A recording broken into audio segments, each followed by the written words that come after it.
안녕하세요, 북성카페 여러분. 오늘은 저번 시간에 이어서 이제 그 예속논쟁 부분을 할게요. 예속논쟁은 기출문제 한 두 글 정도 나왔기 때문에 나올 가능성이 좀 많은 부분이에요. 그래서 그 뿌센 그 내용 정리하기 전에 일단은 제가 이제 그 기본 심화 강의 그 내용을 이제 좀 보고 한번 정리를 하고 나서 그 다음에 예속논쟁을 이제 시작을 할게요. 그러면 먼저 이제 그 앞부분 보면 이렇게 심화강의 교재 있는데 236페이지에 있는 내용이에요.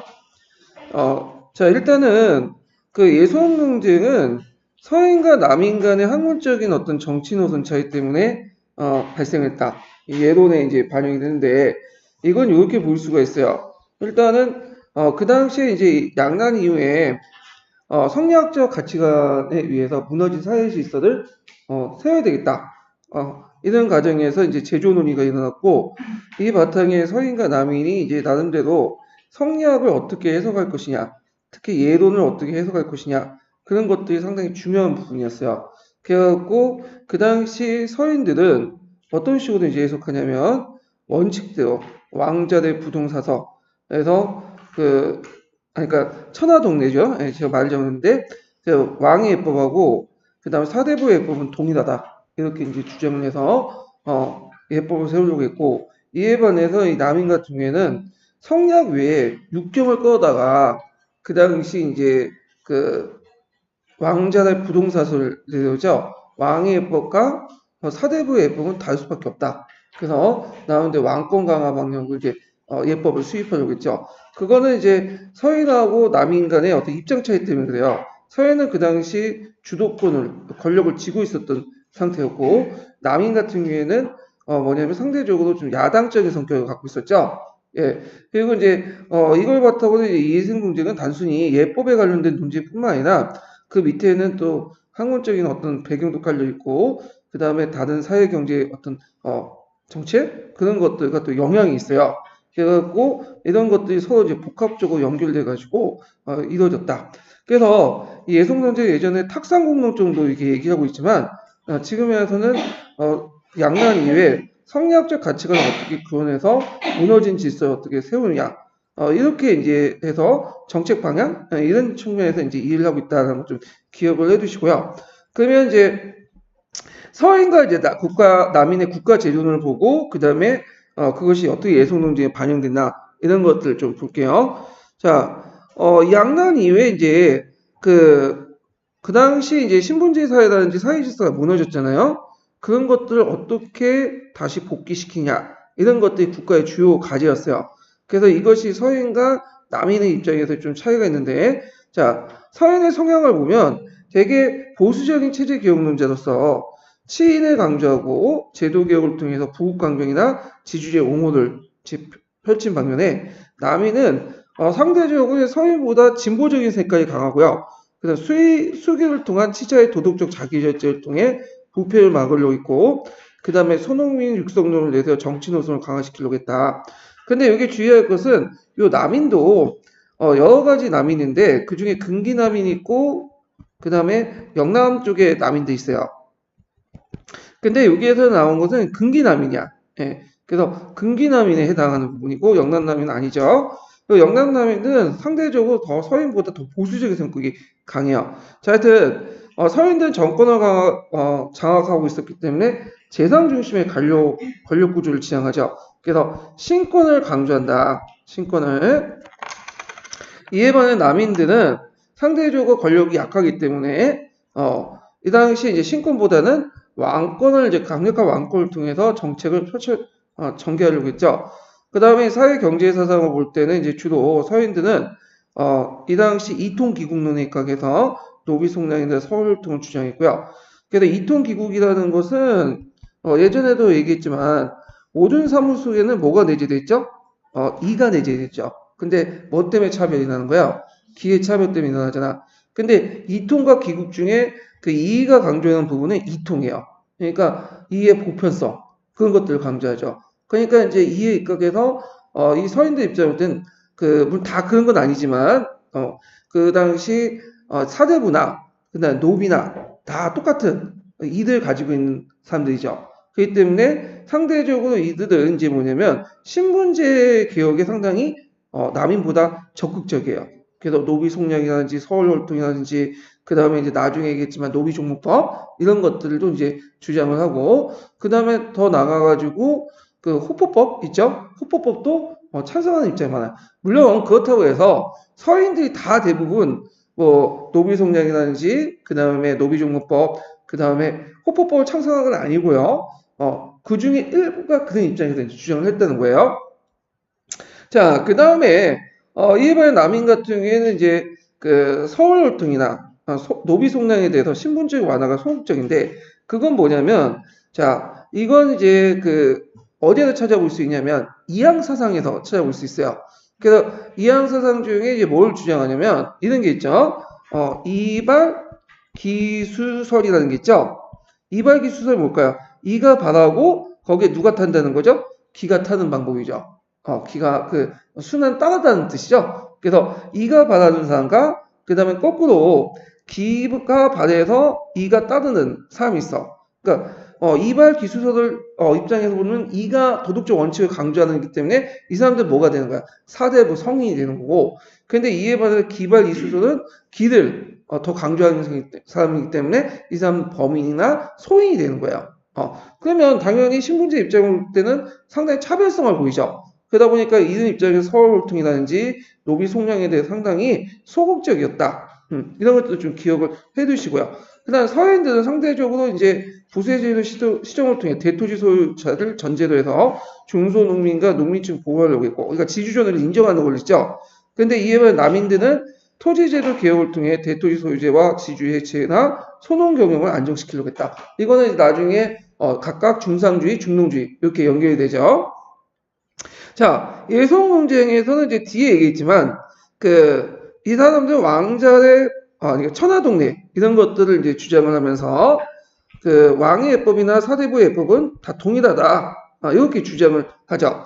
근데 이제 이에 반해서 남인들은 육경을 이제 그 근거로 그래서 이제 왕자의 부동사서 왕의 예법과 사대부의 예법은 각기 다르다 이런 특수성을 강조해요. 그래서 왕의 예법의 어떤 특성 이런 것들을 이제 왕시의 종법이나 이런 것들에 대한 특성을 강조하고 자 그리고 이제 서인들은 대개 이제 조선 성리학을 신봉하죠. 성리학을 고주화시켜 17세기 때 교주하다는 것은 주자의 말에 대해서 한자 한자 뭐죠?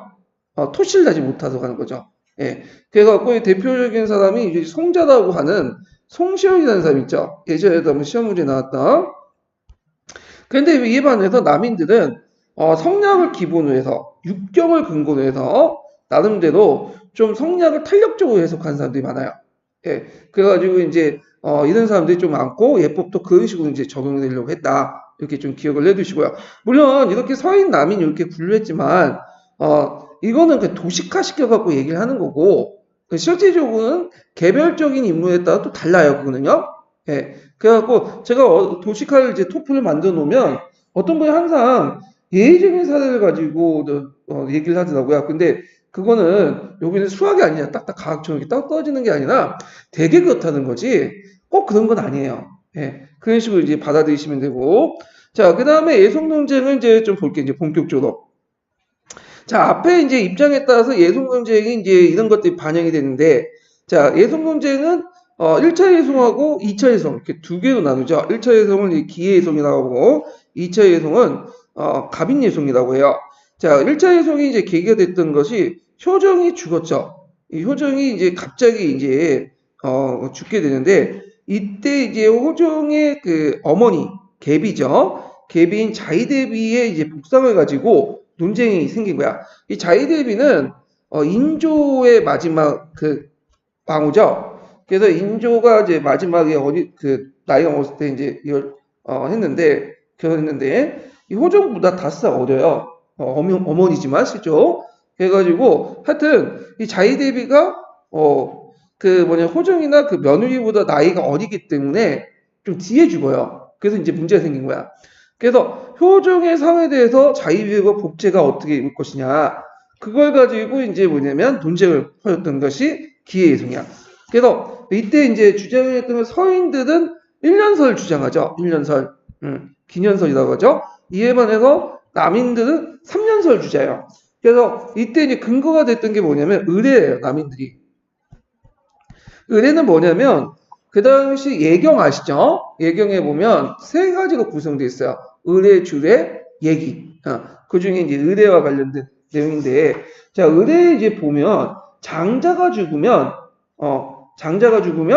그 당시 그 부모님은 3년 동안 상복을 입어야 된다. 이렇게 이제 규정이 있어.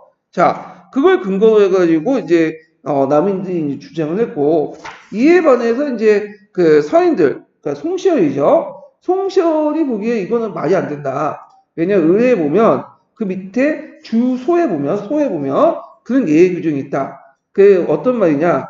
자, 이 사종지설을 주장해요. 그래갖고 그 사종지설은 뭐냐면 장자가 죽고 나서 그 부모가 3년을 복을 입지 않은 예의 조항이 있어요. 그 중에 4가지가 있거든요. 그래갖고 이제 그 중에 이제 뭘 주장하면 체의부종을 주장해요. 이게 유명한 말인데 서인들의 체의부종. 사종지설의 예의 조항 중에 그 체의부정이 있어. 체의부정은 뭐냐? 자, 요때 체라는 것은 뭐냐면 체라는 거는 부모의 몸을 빌린 거야. 그러니까 쉽게 말하면 오늘날 유전자 구조가 똑같은 거다. 복사한 거다. 그러니까 이제 같은 유전자 혈통을 이은 거죠. 근데 부모의 뭐냐면 몸을 빌렸지만 부정이라는 제가 잘못 썼는데 부정이라는 거는 정자는 바르지 않는 거죠. 바르지 않는 거다. 정통이 아니다. 적통이. 이 말은 뭐냐? 자, 이것은 이제 그 구체적으로 보면 서자가 후사가 되는 경우 이런 거야. 서자가 후사가 되는 거고. 이건 어떤 의미가 있을까요? 자, 이때 서자라는 거는 나중에 송시열 설명했지만 이때 서자는 서의 의미가 아니에요. 보통 서자는 장나 적장자 이하의 아들들은 다 뭐가 되는 거예요? 서자야. 두 번째 부터 서자가 되는 거죠. 두 번째란 뜻이야. 그러면 여기에서 그 서인들이 보이는 인식은 호정에 대한 인식은 호정을 그 창자가 아니라 뭐죠? 차자로 보는 거야. 장자가 아니라 차자로 보는 거죠.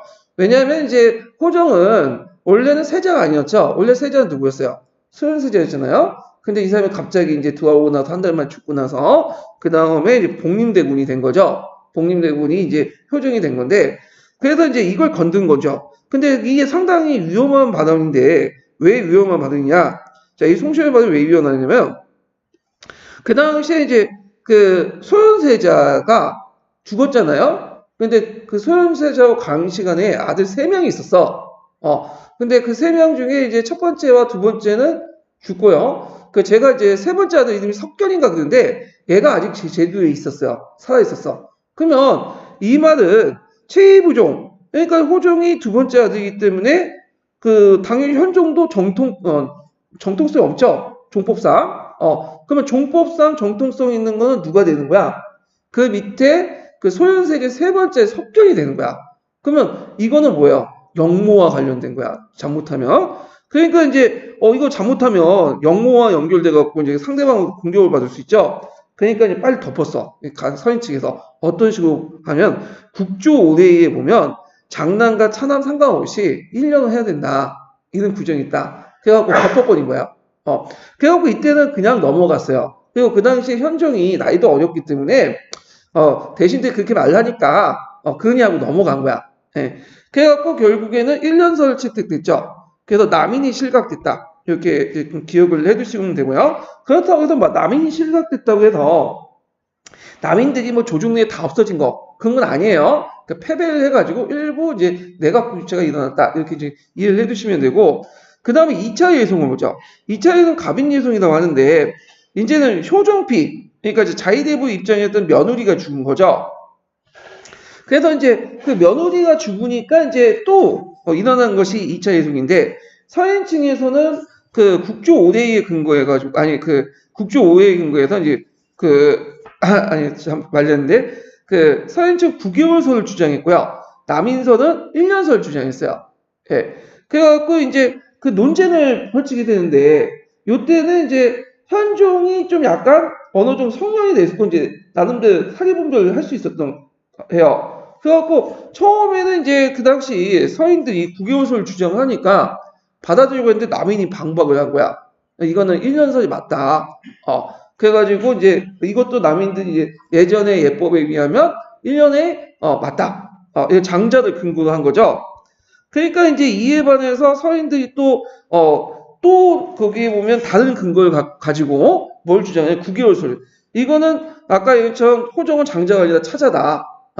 그러니까 차자는 그러니까 계속 9개월설 며느리니까 9개월설 입어야 된다. 자, 이런 식으로 얘기하니까 이제 호정이 좀 이상한 거야. 예전에 서인들이 주장할 때는 분명히 자기한테 국조 5대2에 입각해갖고 차자나 장자나 상관없이 이렇게 주장을 했는데 1년설 주장해서 잘 받아들였는데 이걸 갑자기 이제 국조 5대2가 아니라 뭐 이상한 의뢰 주소나 이런 걸 끌고 와가지고 얘기를 하니까 이거 보니까 좀 이상하고 자기 아버지를 몰려보는 거야. 차자로 보는 거죠. 그래서 이제 반박한 거지. 너네들 예전에 주장할 때는 국조 5대를 들먹였는데 지금 와서 왜 다른 소리 하냐. 그래가지고 이제 이걸 한번 예전에 그 얘기했던 걸 한번 참고를 해가지고 그 기록을 찾아가고 한번 검토를 해보니까 송시열이 위험한 발언을 했죠. 체의부정. 이게 다시 이제 부각이 된 거야. 윤선소 상소나 이런 걸 통해서. 결국에는 이제 이걸 계기로 해가지고 서인이 어떻게 돼요?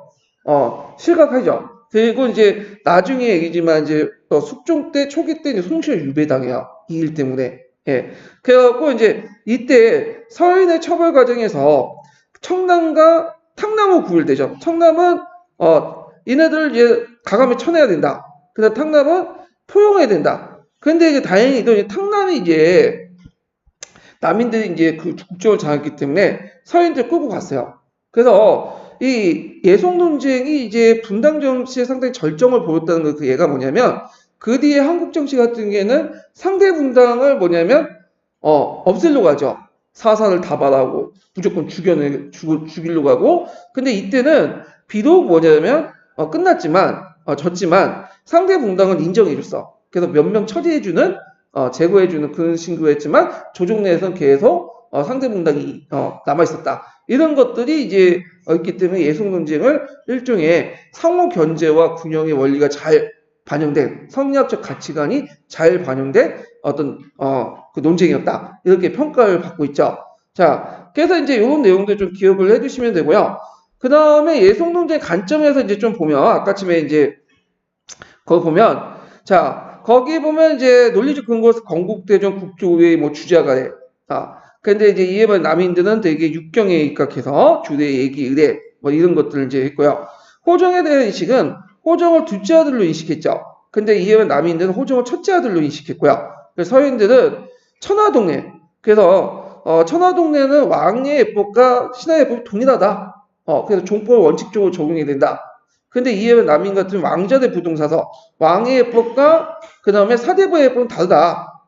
그리고 종법을 좀 융통성 있게 적용하자. 이렇게 주장을 했던 사람이고, 자, 서인들은 이통기국성에 입각해서 이제 인간의 시민평등을 강조하고, 노비종법을 찬성하고, 그 다음 호포법에도 찬성하는 입장이죠. 그래서 이제 이에 반해서 남인들은 이기 호발설을 강조해서 이의 가변성, 이런 것들, 차별성, 이런 것들을 강조하죠. 그래서 인간의 신분적 차별, 을 강조함으로써 이제 서울통과 노비송량에 적극적이었고 노비종목복에 반대요. 그 예를 든 게 이제 되게 나중에 서인들이 집권할 때는 노비종목복을 실시했다가 남인들이 집권할 때는 폐지가 돼요. 결국에 치패를 거듭했다가 영조 때 이 노비종목복이 확립이 되죠. 이때는 이제 노동들, 그러니까 서인들이 집권할 때죠. 그 다음에 이제 이런 것들을 이제 같이 기억을 해두시면 되고요. 그래서 예송농제는 학문적 기반에 의해서 자신들의 노선을 정당성을 주장한 혁신적인 정형적인 정치 형태로서 성리학과 예학의 심화, 그 다음에 그 당시 적장자 중심의 가족제도, 종법 강화 이런 것들이 겹치면서 왕실의 전례 문제가 포출됐다. 특히 종법이 상당히 중요시였다. 그럼 예전에는 조선전기 때는 종법이 그렇게 중요하지 않았냐? 거기도 중요시 여겼어요. 근데 종법은 원칙대로 내세웠지만 실제로 상당히 융통성 있게 적용이 됐어요. 그래가지고 이제 했는데 이때부터는 상당히 종법이 원칙적으로 적용돼. 그래갖고 이제 앞에 그 인조가 즉위할 때 인조반정을 통해서 즉위할 때 이게 종법상 문제가 있잖아.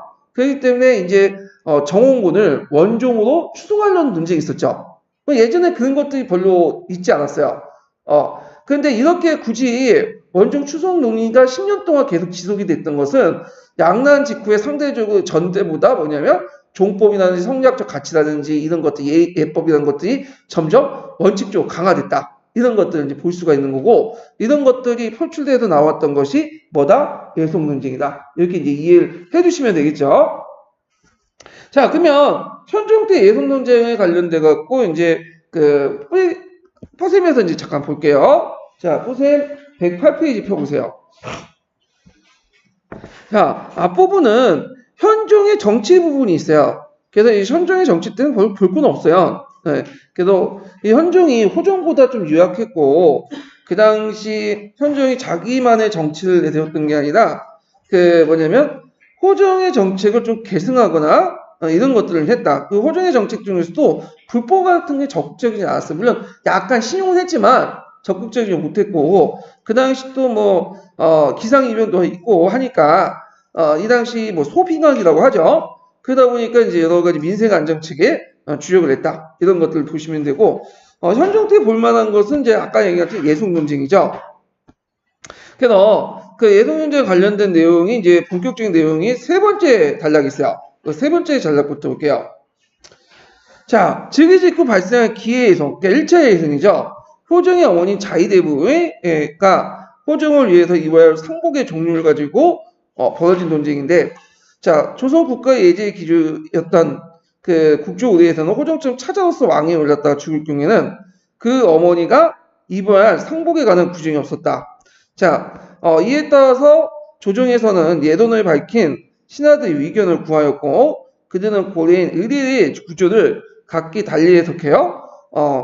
그 기년복 혹은 삼년복을 주장했다. 자, 여기에서 이제 의례라는 것은 의례의 원 내용을 이제 주장했던 사람들은 누굴까요? 남인계층이죠. 장자가 죽을 경우에는 부모가 3년 복상을 입는다. 그런데 이에 대해서 이제 서인들, 송시를 비롯한 서인들은 의회에 그 주소가 있어. 주소에 예의 규정이 있어요. 예의 규정. 사종지설이라는 게 있죠. 사종지설 중에 두 번째 규정이 체의 부정. 그러니까 서자가 장자 대신에 즉위할 경우, 몸은 어머니로부터 받았지만 부모로부터 받았지만 실질적으로는 그 정통성이 없는, 종법상 정통성이 없는 경우에는 1년 해야 된다. 그래서 여기에서 볼 수 있는 호종을 몇 번째 아들 보냐, 첫 번째 아들 보냐, 두 번째 아들 보냐 인식차에서 나오는데, 자, 그래서 이제 이걸 가지고 뭐냐면 자기끼리 치고받고 싸우게 된 거야. 그래갖고 이제 이런 내용이 있고, 결국에는 윤후가 재앙에 있는 사인과 다른 특수가 가지고 이걸 뭐라고 하죠? 재앙에 있는 왕자의 부동사서. 자, 찾아라도 왕통을 였으면 적장적으로 봐야 된다. 그러니까 어머니의 아들을 위해서 3년복을 입어야 된다. 이렇게 주장을 하죠.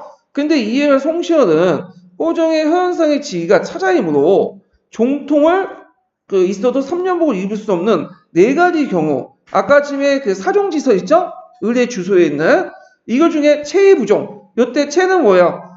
부모님의 몸을 이어받았지만 이 종법상은 정통이 아니다. 이 말은 뭐냐? 서자가 장자가 됐을 경우에, 사자가 이제 이어받을 경우에, 그럼 요때 서자는 뭐다? 요거는 서울이 아니에요. 근데 이 서울이 아니고 뭐죠? 두 번째 아들이죠.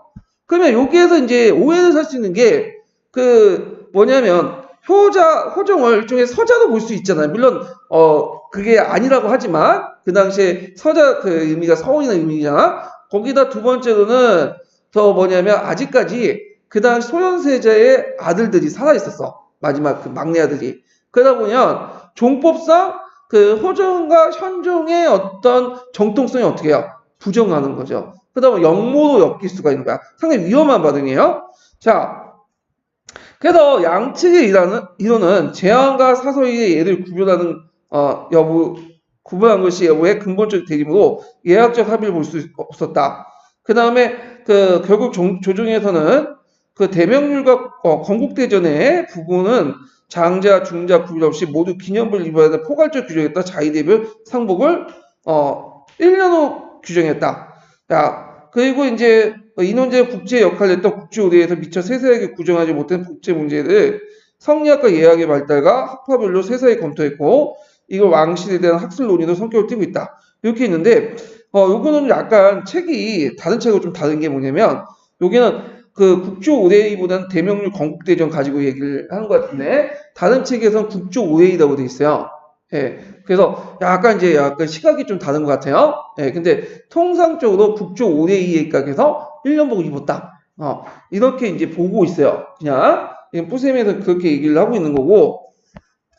자, 그 다음에 이제 이 논쟁이 뒤에도 계속 뭐냐면 이러죠. 그래서 이제 이 예학 문제는 충영론까지, 그러니까 이것을 뭐냐면 호종을 첫째로 보는 사람은 일종의 뭐가 되는 거야?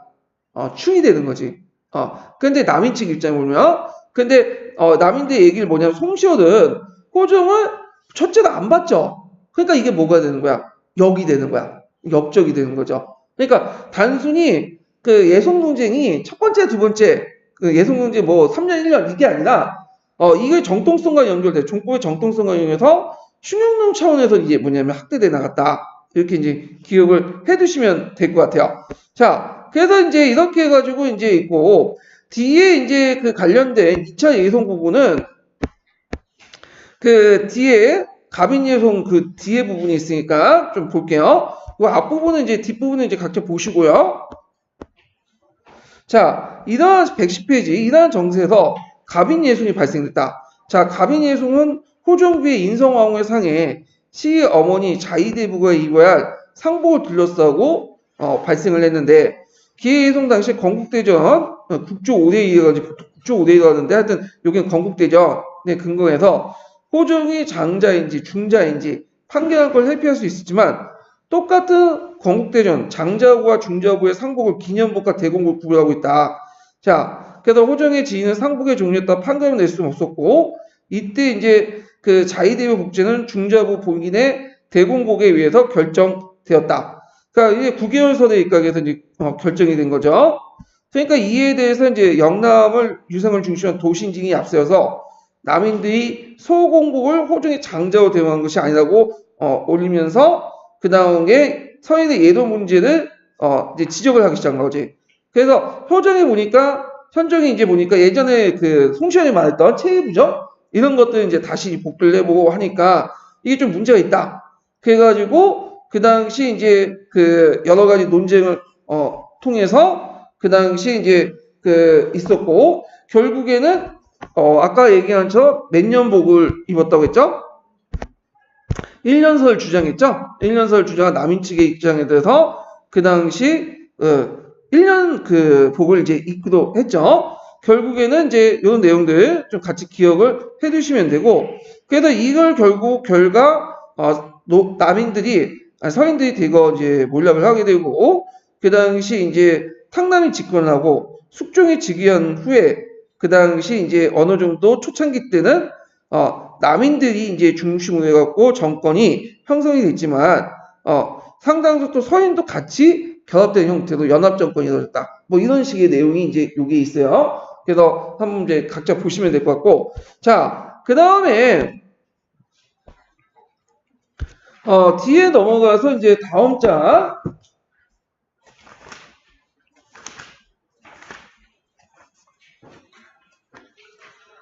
그 숙종 때 한국 정치를 보죠. 숙종 때 한국 정치 120페이지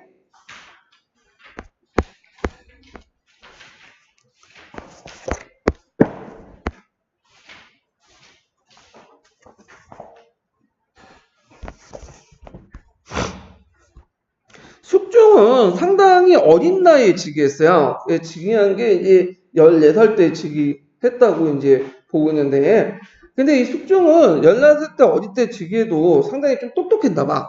그래가지고, 원래는 어린 나이에 즉위를 하게 되면, 어떻게 돼요? 나중에 수연천천히 해야 되는데, 수연천천히 금방 이제 처리되고, 자기가 이제 직접 통치를 하게 돼요. 예. 그리고 이 사람은 정통성 입장을 때 상당히, 그 반사면. 그래갖고 이 숙종은 이제 적통상 그 다음에 그 적실 부인에서 나온 거죠. 왕후에서 이제 나왔던 자식 적자기 때문에 뭐냐면 그 당시에 정통성도 있었던 삶이에요.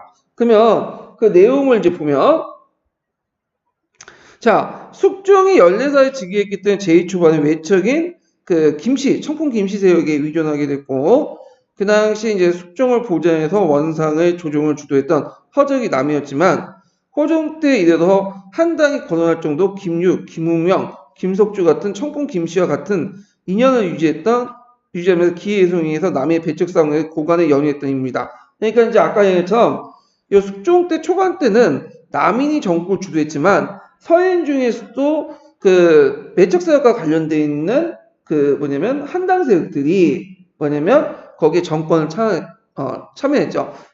이 한당 세력들과 반대로 그 당시 살림에 있었던 세력들 산당이라고 해요. 대표적인 사람이 누구죠?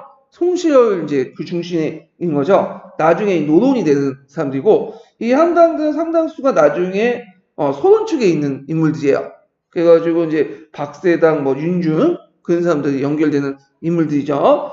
그래가지고 이제 이렇게 있는데, 자, 그래서 이제 그 이들의 협력이 있었기 때문에 남인은 가빈 예송에 승리하고도 숙종 초에 정국을 주도할 수 있었다. 그 다음에 이제 허적은 홍옥과 윤호 등 남인의 주전론자들을 발탁해서 인사권을 장악하여 조정의 요지에 남인과 한 단계 인물로 채워놨다. 자, 그러나 남인이 집권한 지 얼마 되지 않아 그 당시 허적과 건대우, 민희, 목내성, 유명촌도 이끈 탕남에 대해서 그 당시 허목, 윤호 등 살림세력이 주도한 청남이 강력한 도전세력으로 부상되면서 분리되었다. 탕남하고 청남은 그 당시 서인들 입장차에서 나올 수 있죠. 탕남 같은 경우에 서인들 끌어안자라는 온건론자들이고, 그 다음에 청남들은 서인들 배척하자는 좀 약간 가격한 사람들이죠. 자, 하여튼 탕남은 한국을 주도한 김석주가 서인에 대한 강경한 처벌을 원하지 않았기 때문에 오대를 범한 서인, 특히 송시열에 대해서 온정적인 데 반해서 청남은 송시열의 죄를 종모에 구하고 사형에 처하기를 주장하는 등 전국 운영에 대해서 이제 다른 방향을 이제 제시를 했죠. 그래가지고 이제 대립을 했다. 결국 급기야는 허목이 허족의 외척과 결합되어 한가을 동안에 임금의 동정을 엿보던 탄핵 등 양세의 갈등이 심화되었는데, 이때 이제 큰 사건이 이제 일어난 것이 뭐냐면 그 복창군 사명제요. 그래갖고 그다음 인평대군이라고 해갖고 이제 호종의 동생이 인평대군이 있어요. 그 인평대군에 그 세 명의 아들이 있어. 그래가지고 이제 복창군, 복성군 해갖고 복시돌리 이런 군들이 있었는데, 이들이 초창기 때는 숙종하고 좀 친했어. 이게 이제 그 숙종의 입장일 때는 일종의 삼촌뻘 되는 거죠. 숙종이 조카고. 그런데 이제 이렇게 해가지고 숙종하고 친했는데, 나중에 이게 당시 이제 숙종이 좀 약간 젊으실 때 병약을 하고 자식이 없고 뭐 후사가 이제 그 당시에 좀 없는 상태였어요. 이건 나중에 있었지만, 자, 그래서 이제 이때 이제 어떤 논의가 있었냐면 이게 이제 복창군 중심으로 해갖고 이들이 이제 반란이 일어난다. 이런 논의들이 이제 뭐냐면 일어났어요. 예. 그래갖고 이런 논의들이 이제 일어나면서 나중에 경신왕국 같은 거 있죠. 이런 것들이 이제 일어나는 배경이 되죠. 요 관련된 내용들이 있고요. 자, 그 다음에 이제 뒤에 넘어가서 숙종 때 초반 때 한 단계 서인과 남인들이 일시 연합했지만, 자, 전국의 종친을 얻은 남인가, 이 종친은 주로 누구겠어요? 앞에 언급했던 누구죠? 복창군을 비롯한 3형제들을 얘기하는 거죠. 자, 남인과 배척세워 배구한 서인의 대결 구도에 의해서 꼭 흔들리게 되고, 이러한 정세는 그 당시 청나라 때 강희제 때 무슨 난이 났죠? 오삼결 중심으로 3번에 나뉘어졌잖아요. 자, 이러면서 대륙의 상황이 일시 불안해지고 이에 대응해서 군권을 재정비하는 과정에 맞물려 증폭됐다. 남인들은 또 이때 뭘 주장해? 북벌을 추진했어. 북벌. 우리가 이제 북벌하면 서인들만 추진한 걸로 돼 있지만 실제로 남인들도 북벌 추진했어요. 근데 공통적으로는 실제 북벌할 의도는 없었어요. 왜? 힘이 안 됐죠. 근데 이걸 명분을 해서 뭘 강화시키려고 했다? 자기의 어떤 정당성, 정치의 정당성을 강화시키고 군권을 장악하려고 했던 게 실제 의도예요. 마찬가지로 남인들 북벌을 재추진한다는 명분으로 군사력을 강화를 시도해서 서인들이 독점했던 군권. 왜냐하면 서인들이 어디를 장악하고 있었죠? 오군영을 장악하고 있었죠. 그러니까 오군영 외에도 여러 가지 이제 그 군사제도를 만들어가지고 그걸 대체하려고 했어. 그 예가 이제 있는데, 남인은 도채찰사, 그래서 제도를 부활시키고, 그 당시 근군과 중앙군영을 제한 지방의 모든 군사력을 장악하려고 했고, 했다. 그리고 이제, 그런데 혀적은 도채찰사가 된 후에 훈련동과 어연중의 지휘권까지 장악하여 척신의 국권에 도전하였다. 남인의 급격한 성장과 국권 장악의 위기를 느낀 한 단계 명성황후 일가와 3단계 임경황후 일가는 그 당시 서인 외척이나 동지의식의 공동대응의 필요성을 적시됐다. 그 당시에는 되게 왕후도 있죠. 왕비들은 어느 집안 출신일까요? 노동계통의, 서인계통의 출신이야. 이거는 인조 반정 후에 그 국호 물신이라는 게 있죠. 국호는 어디에서 한다? 그 당시 그 서인 가문에서 한다. 이런 것들은 이과계도 이제 주장을 한 거죠.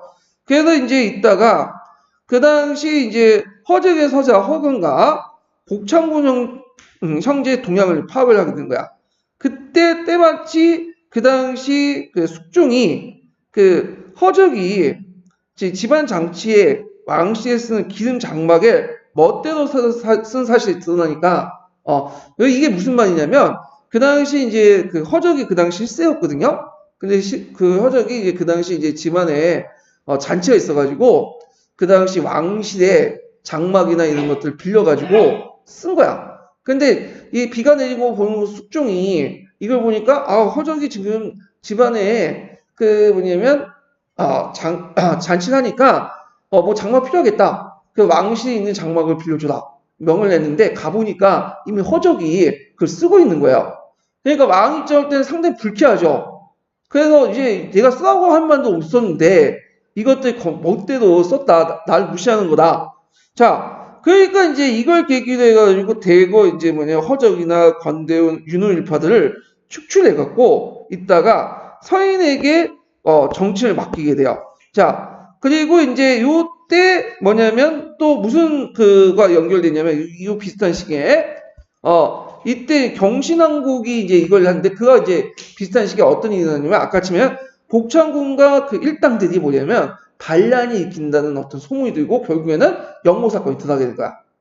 그런데 여기에서는 좀 약간 그 야사하고 좀 결합돼가지고 썼는데 허적이 잔치에 왕실의 기는 쓰는 장말 먹대로 사실에 드러나니까 요거까지는 정사에는 없어요. 연려시 기술 야사에 있는 내용이야. 그래서 이제 추정을 하는 거고 그걸 계기로 숙종이 그 허적과 건대운, 윤호 등을 뭐냐면 축출한 내용이 있어요. 근데 그 앞에 그것 때문에 그런 것보다는 뭔가 다른 이유가 있는데 야사에서는 그것 때문에 그렇다. 그런 식으로 얘기를 하고 있는 거고 실록에서 그 내용이 없어요. 빠져 있어요. 그리고 나서 때마치 그 당시 뭐가 일어났다? 복창군 반란 사건이 난 거야. 삼복의 반란. 그래서 결국에는 이걸 계기로 하고 이제 서인 정권이 다 없어졌다. 그러니까 서인들이 이제 남인들이 다 쳐내고 이 한국을 무슨 한국이란다? 경신한국이란다 이렇게 보시면 돼요.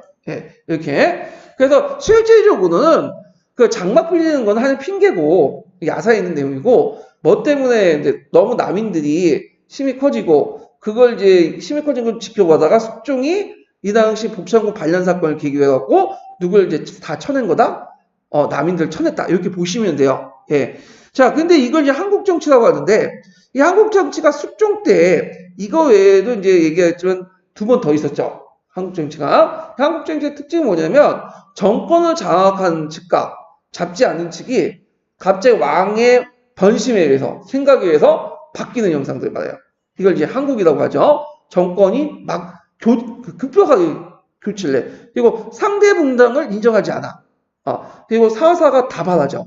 이런 특징을 가지고 있다. 자, 그래서 분당 정치의 말폐야 이렇게 이제 평가를 받고 있죠. 자, 그 다음에 이제 넘어가서 자, 그 다음에 이제 경신왕국 이후에 이제 한당의 김석주와 산당이라고 해가지고 이제 그 아까 얘기한 것처럼 제하에 붙여 있는 그 서인색들 말하죠. 자, 이들이 연합으로 해서 그 당시 복성군 등 종친들에 연결된 남인 세력들을 쫓아냈어요. 그래서 그 당시 이제 그 외척들은 이때 외척들은 누구야? 아까 치면은 그 한당과 산당의 서인 측의 외측이죠. 남인들 도전을 물리치고 중앙군영을 완전히 장악하였고 이어서 숙종 8년에 김석주가 주도해서 금이영까지 창설하게 돼요. 이로써 이제 후기 5군영 체제가 완성됐다. 그래서 이로부터 조선 말기 때 정조 때 제외하고 국왕의 조력자 외척들은 5군영을 국권을 맡기는 간행이 지속됐다. 이때 외척들은 되게 누굴까요? 서인 계열이죠. 뒤에 노동 계열이고. 자, 그래가지고 이제 이렇게 해서 이제 경신왕국이 해가지고 이렇게 일어났고 그 다음에 이제 뒤에 넘어가서 이제 뒷부분은 이제 각자 보시고 서인의 분열 좀 내용을 이제 볼게요. 자, 서인의 분열은 이제 뭐와 뭐가 연결되면 소동과 노동의 분열과 연결돼요. 뒤에 넘어가서 두 번째 당을 보시면요. 그래서 서인과 노동의 분열인데 원래 서인과 노동은 소동과 노동은 같은 세력이었죠. 근데 그 당시 이제 송시열과 이제 그러니까 서인과 노동은 같은 세력이지만 뭐 때문에 이제 갈라졌냐면 뭐 여러 가지 이유가 있겠지만 제일 중요한 게 뭐냐면 그 당시 전국의 인식 방향이라든지 그 당시 남인들 어떻게 처벌할 것이냐 이걸 가지고 이제 의견 차이가 있었어. 자, 그래서 이제 그 내용을 좀 보면요. 결국에 서인의 분열은 경신왕국의 주도층에 대한 평가, 즉 정치 노선의 문제다. 송시열은 경신왕국에서 김석주의 역할을 크게 인정하여 현족 때 그 이래 예도 문제에 야기됐던 불편한 관계를 청산했으며 소장층 등 한국의 결과를 긍정했지만 청년의 원칙에 의해 척신 전국 주도를 문제에 담은 거다. 이거 뭐냐? 자, 송시열 같은 경우에는 김석주가 이제 누구냐면 그 당시 그 실세 중에 실세였죠. 그래갖고 척신 외척 가문이었죠. 그 외척 가문을 이제 적극적으로 이제 포용하자, 인정하고 남인들을 제거하자 이렇게 이제 입장을 했고 이에 반해서 소장층들은 한국의 결과를 긍정하지만 청론에 입각해서 원칙의 외척은 어떻게 돼요? 배제해야 되겠죠. 예. 그리고 상대적으로 남인 측들을 좀 약간 포용하자 이런 입장이야. 그래서 결국에는 그 뭐냐면 좀 나이가 많은 사람들이 뭐가 되는 거야? 노동계열. 그리고 좀 젊은 사람들이 소동계열. 이렇게 이제 나눠져. 물론 이건 초기 때 얘기고, 나중에 지나가면 나이와 상관없어요, 이제는. 예. 자, 하여튼, 이렇게 해서 이제 소동과 노동의 분열이 이제 본격화되는데, 문제는 이제 요때 한국 정치, 그러니까 경신한국 이후에 분열됐다가, 나중에 이제, 마지막 한국 있었죠? 갑술한국 때는 완전히, 이제는 전국이 이제 노동과 소로 이제 재편이 됐고요. 요때 이제 분열되기 시작했다가 자 그러면 여기에서 이제 분열이 됐던 중요한 사건 중에 이제 아주 개인적인 사건이 하나 끼어드는데 이게 뭐냐면 송시열과 윤중의 개인적 갈등이 있어요. 그래서 예전에 한번 잠깐 언급했던 무슨 사건? 해니 시비 사건 있죠. 해니 시비. 그래갖고 이제 해니 시비는 송시열과 윤중 사이에 이제 뭐냐면 살았던 곳에 있다는데 송시열이 해덕에 살았고요. 윤중이 이산에 살았어요. 그래서 앞글자를 따갖고 해니 시비 뭐냐면 그 송시열과 윤중의 사이를 그 갈등을 해니 시비라고 하거든요. 이게 이제 나중에 이제 소동과 노동의 분열에 어떤 뭐 감정적인 앙금, 개인적인 어떤 감정 이런 것들이 나중에 소동과 분열로 어떤 연결된다. 기억을 해주시면 돼요. 예, 척신정치나 뭐 이런 것도 입장도 있겠지만, 그래도 이게 상당히 중요한, 뭐니까 사건인데, 예전에 한번 그 관련된 기출 예문이 나왔어요. 송시열 졸기에 있는 내용이죠. 그 사건이 뭐냐. 자, 원래는 송시열과 윤중의 관계는 어떤 관계였냐면, 사제 관계였어요. 그래서 송시열이 그 당시 윤중을 상당히 아꼈거든요. 예. 근데 왜 이제 분열이 일어났냐, 이게 갈등이 일어났냐면, 그 송시열하고 이제 윤중의 이제 그 관계가 사제가 있지만, 윤중의 그 아버지가 있어. 그래서 그 아버지가 제가 이름을 잠깐 까먹었는데, 그 아버지가 그 송시열하고 친했어요.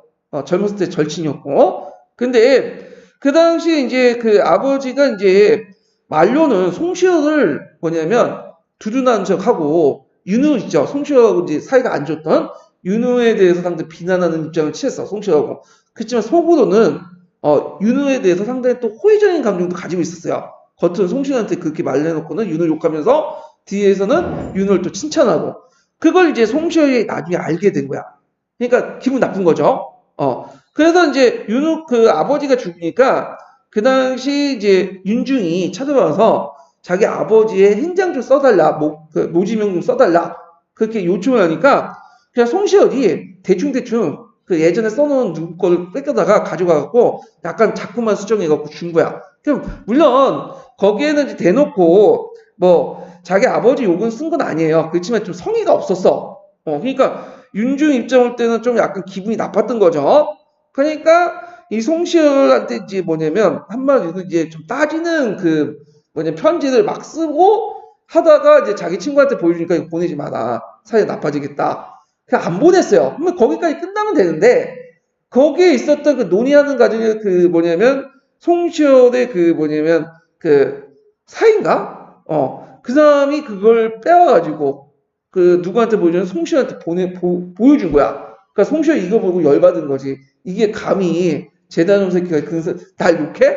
그러면서 이걸 이제 보고 이제 윤중한테 이제 뭐냐면 그 항의 편지를 보낸 거죠. 그러니까 윤중이 그걸 보고 자기도 열받아갖고 또 항의 편지를 보내. 그러니까 송시열과 윤중이 이게 뭐냐면 서로 간에 이제 항의 편지니까 보내고 나서 송시열이 나중에 너하고 관계를 끊겠다. 인간적 관계에서 사제가 끊겠다. 의절을 시켜버려. 이게 뭐냐면 해니십이에요. 그러니까 송시열 찍을 때는 이 윤중에 대한 입장이 뭐야? 상당히 안 좋죠. 그런 것들 개인적 감정들이 나중에 뭐와 뭐의 분열의 원인이 되죠? 소논과 노논의 분열이 되고 그리고 이것이 후대에도 계속 가. 그래서 이제 나중에 이제 윤중이 죽고 뭐 송시열 죽은 후에도 이 소논과 노논 간에 이제 이거 분열들이 해니십이 그건 어떻게 볼 것이냐. 그걸 가지고 이제 논쟁이 일어나고 결국에 숙종 말년에 숙종이 병신 처분이라는 걸 내려요. 이게 상당히 중요한 건데 이 병신 처분 뭐냐? 자, 그 당시 뭐냐면 윤중은 아버지를 강조하는 입장이었죠. 아버지의 의리. 근데 송시효는 그 윤중의 뭐냐면 스승이잖아. 그러니까 스승으로서 예법, 예의범죄를 강조하잖아. 그걸 어디에 더 중요시 했냐? 이걸 최종적 판단을 누가 해줬냐면 숙종이 해줬어. 어딜 더 중요시 했다? 아버지의 관계 의리보다는 제자와 스승의 관계가 더 중요하다. 그러니까 누가 잘못됐다는 거야? 윤중이 잘못한 놈이다. 그러면서 결국에는 이 병신 처분을 계획해가지고 숙종 말기 때 누가 정권을 장악하냐면 노논이 정권을 장악해요. 소논은 상대적으로 뭐가 되는 거야? 권력에서 좀 밀려나게 된 거죠. 야당으로서. 그래서 노논이 선택한 인물이 누구냐면 영인군. 영인군 누구예요? 영조죠. 그 다음에 소논이 선택한 인물이 누구냐면 경종이죠. 그래갖고 이것이 나중에 영조, 경조 때 또 뭐냐면 당파로 또 연결돼. 당쟁하고. 예. 그래서 상당히 이게 뭐냐면 중요한 사건이에요. 해니시비 논쟁, 요거 좀 기억을 해두세요. 예. 그래가지고 이렇게 있고요. 그래서 상당히 이게 복잡해. 그래서 뭐 이것까지 다 설명하면 이런 게 있었구나. 중요한 논쟁이니까 좀 기억을 해두시면 되고요. 뒤에 넘어가서 자, 대체로 노론은 김석주, 김만기, 김인영, 민종주, 민유중 등 한당과 상당 출신의 척신가, 김진, 송시현 계열이라는 비교적 단일한 기호세력 구성원 반면에 소도는 척신을 제외하고는 한 단계 관료들과 윤중, 윤석어, 이제 이 아버지가 윤석어였어. 윤중의 아버지가 하여튼 박세당, 박세채 계열의 문인들로도 비교적 다양한 기호세력에 결합된 정파다. 그래서 노론은 북벌론을 정리한 대의 명분론, 조선중화론에 입각한 명분을 정리한 방면에 소론은 청의 안정적 지배다운 현실을 강조하면서 명분론 가인 가인과 독점에 비판적이었다. 그리고 여기서 또 앞에 이제 노론과 소론의 또 차이점이 하나 나왔죠. 척신정책의 입장. 그 다음에 두 번째 또 차이점이 나오죠. 이것도 외워두세요. 노론과 소론의 차이점이 없다고 하면 이거 쓰시면 돼요. 교과서도 있는 내용이에요. 이거는요. 자, 하여튼 노론과 소론의 분기는 경신왕국 과정에 척신들의 정탐회의에 둘러싼 인식 차이뿐만 아니라 경신왕국에 쫓겨난 남인대 포용 범의 이견, 북벌과 대리명분 대명 의리의 명분을 내는 이념적 패권을 강화하려 했던 송시의 비판의식도 강하게 작용되었다. 자, 이런 의미에서 허용 때 이제 지속됐던 한당과 상당의 대립구도와 상이한 현실인식이 정권 교체 과정에 동원된 수단의 불법성 논란을 계기로 노론과 소론의 분기를 기결하게 됐다. 그래서 이제 있고요. 예전에 또 이제 이런 문제가 있었어. 그 숙종 시대 때에 그 송시호 종기가 나오면서 송시호는 어느 당파에 속할 것이냐 물어본 적이 있었죠. 참 문제가 예매했어. 왜냐면 그 당시에는 서인이었잖아요. 서인이었고 그 서인 안에 상당, 한당 이렇게 나눠지고 그럼 송시호는 서인 계열이면서 상당 계열이죠. 근데 노론, 소론 계열은 의미는 나중에 송시호이 죽은 다음에 분열된 거야. 물론 경신한국 때도 조금씩 분열된 기미가 있었지만 공식화된 거는 그 이유죠. 그렇기 때문에 송시호는 자기가 먼저 살아있을 때는 자기가 노론의 당수하고 생각하지 않았어요. 서인 측의 입장에 우두머리 중요한 사람이라고 생각했지. 근데 뒤에 노론들은 뭐냐면 송시호를 노론의 당수라고 생각한 거야. 그러니까 답이 서인 상당일 수도 있고 후대의 기점으로 따지면 뭐냐면 노론이라고 볼 수 있겠죠. 그래서 상당히 좀 예민한 문제야. 이런 것들이. 그래서 이제 있는데 근데 숙종실록이 쓰여질 당시에는 그 당시에는 이미 노론하고 소론이 분열돼 있던 시기죠. 그러니까 이제 소론에 그 당시 이제 윤중이나 이 사람들 막 욕을 하잖아. 거기 실록에 보면. 그렇기 때문에 참 예민한 문제예요, 이게. 그래서 근데 나중에 듣기로는 다 맞다고 이렇게 했나 봐요. 그래갖고 그 당시 서인 쓰거나 그 다음에 상당 쓰거나 그 다음에 노론 이렇게 쓰거나 이렇게 다 맞는데 그때 서인 충인이 노론 충인이 막 각자 갖추었는데 툭하면 충자 벌레 충자를 갖다 붙이더라고요. 논쟁 과정에. 자, 하여튼 이런 게 있었고 그 다음에 숙종이 이제 경신왕국에서 끝난 게 아니죠. 숙종이 이제 뭐냐면 후사가 없었잖아요. 오랫동안. 그런데 후궁이었던 장희빈에게 이제 뭐냐면 왕자 윤을 냈어요. 그래서 이제 숙종은 상당히 좋았겠죠. 오랜만에. 그래가지고 이제 태어난 지 2달 만에 원자로 책봉했어. 원자라는 건 뭐냐면 앞으로 얘는 이제 좀 있으면 세자로 책봉하겠다는 걸 의미해요. 그러면 이게 이제 문제가 됐던 게 뭐냐면 그 숙종이 그 부인이 있었어. 인형왕후. 근데 인형왕후가 아직 젊은데 더 생산할 수 있겠죠, 애를. 근데 아기가 없다고 해서 지금 만약에 원자로 책봉하다가 인형왕후가 나중에 애를 낳으면 어떡하냐. 문제가 생긴 거지 않냐. 그래서 이거에 대해서 이제 송시호를 비롯한 살림세력들이 반대를 했던 거야. 그리고 특히 이 당시 이제 그 장희빈은 누구하고 연결됐냐면 남인세력들과 연결돼요. 그러니까 만약에 장희빈의 아들이 왕이 됐을 경우에는 잘못하면 권력이 누구한테 넘어갈 수 있는 거죠? 남인세력들이 넘어갈 수 있겠죠. 자, 그러니까 이에 순자는 숙종은 원자의 결정에 하는 것은 뜻도 못하는 조선의 군약신강이 뭐예요? 군주는 약하고 신하는 강하다. 이런 걸 개탄하면서 손시호를 비롯한 서인들 대거 쫓아내요. 그래서 이제 그 당시 쫓아내고 경신왕국 당시에 쫓겨난 경대호, 목내성, 민안 같은 탕량세를 다시 불러도 정보를 교체하게 되죠. 이걸 그러면 기사왕국이라고 해요. 2번째 왕국이. 예. 그래서 기사왕국이 이제 집권한 한 후에 남인들이 누굴 이제 공격하냐면 송시호를 공격해. 송시호를 사살을 시켜라.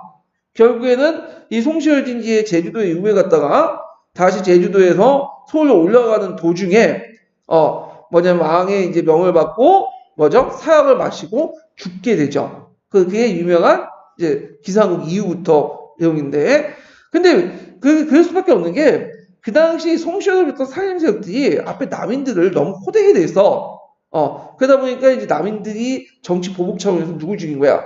송시호를 죽여버린 거야. 상소 올린 다음에. 예. 그래갖고 이제 이렇게 있다라는 좀 기억을 내리고요. 자, 하여튼 이 과정에 숙종은 송시호에게 사약을 내리고 소론의 오도인 박태부를 잔인하게 침국하다가 죽게 하는 등 폐비 반대의 공로를 탄압했고요.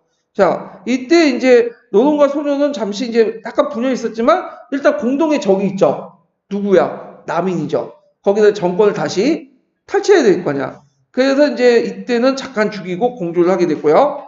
자, 그래서 숙종과 장희빈의 심의에 집권한 탐남은 정비를 피하는 과도한 조치를 형식으로 대체해요. 그 정비 피한다는 누구야? 인여왕후죠. 인여왕을 폐비하고 이거 대체하면서 사실상 폐비 상태를 방관했다.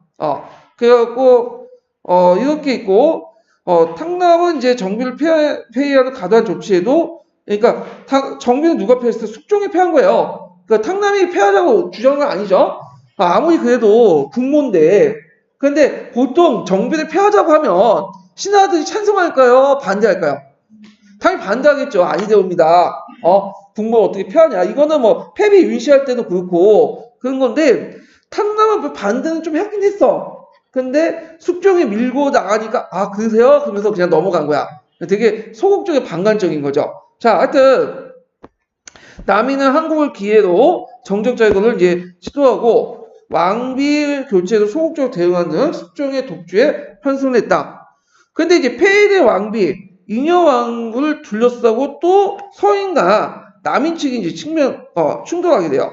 자, 또 이 사람이 또 이제 숙종이 좀 약간 이제 뭐냐면 왔다 갔다 하는 게 뭐냐면 또 뭐냐면 가만히 생각해보니까 또 잉여왕후에 대해서 아쉽고 하니까 또 잉여왕후를 불러들여요. 그리고 나서 누굴 제거시켜? 제거시키면 장희비를 유폐시키죠. 그러니까 이제 권력이 또 바뀌게 돼. 그래서 이게 무슨 한국이냐면 갑술한국이에요. 그래서 숙종은 잉여왕후의 폐위를 후회하면서 폐비를 복위시키고 그다음 장씨를 12로 강등시켰죠. 그래서 이때 이제 마지막 항국이 각술한국이 일어나고 결국에 이 과정에서 그 당시 다시 서인 측에서 권력을 장악하고 그 남인 측은 어떻게 되죠? 권력에서 배제하게 되고 이때 이제 남인들은 완전히 권력이 이제 놓치게 돼. 그리고 나서 상당수가 어디로 갈까요? 영남 쪽으로 가죠. 영남. 그래서 이 영남 남인 세력들이 이제 제하사 세력으로 이제 밀려나게 되고 권력은 이제 누가 나눠가게 되죠? 서인 안에서 노론과 소론이 이제 주고받는 관계가 되는 거죠. 물론 그렇다고 남이 다 없어진 건 아니에요. 이제 주류가 바뀌었다는 거예요. 남인들이 이제 아예 배제됐다. 이렇게 좀 기억을 해두시면 돼요. 자, 하여튼 이런 기사항공이나 앞에 있는 이제 한국 정치들의 특징은 남인의 실력이 아니라 누구의 의지에 따라 숙종의 의지에 따라서 단행되고 다시 갑술한국 때도 이렇게 단행됐다. 자, 한국 이후에 이제 숙종은 노동과 소득 위주의 전국을 운영하게 되고 기사년 당국자의 남인을 완전히 배제했다. 그러나 숙종은 이전에 달리 특정 분당의 권력을 이용하고다는 노동과 소원의 세력 균형을 바탕으로 해서 탕평책을 실시했다.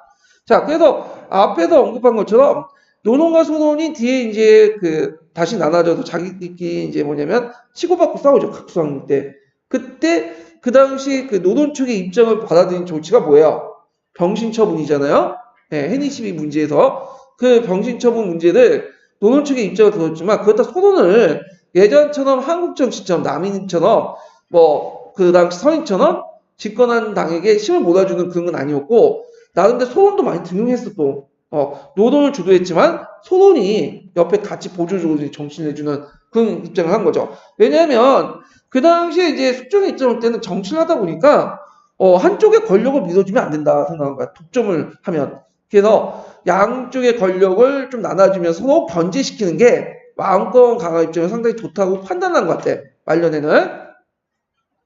그래갖고 이제 그 당시 탕평 이념을 내세웠고 그래서 이제 갑술한국의 박세채의 한국 탕평설을 적극적으로 제시하면서 전국 운영의 모델이 됐다. 자, 이 한국 탕평설은 누구의 입장을 따면 이이라는 사람이 있어요. 이이가 조제보암론이라는 게 있어요.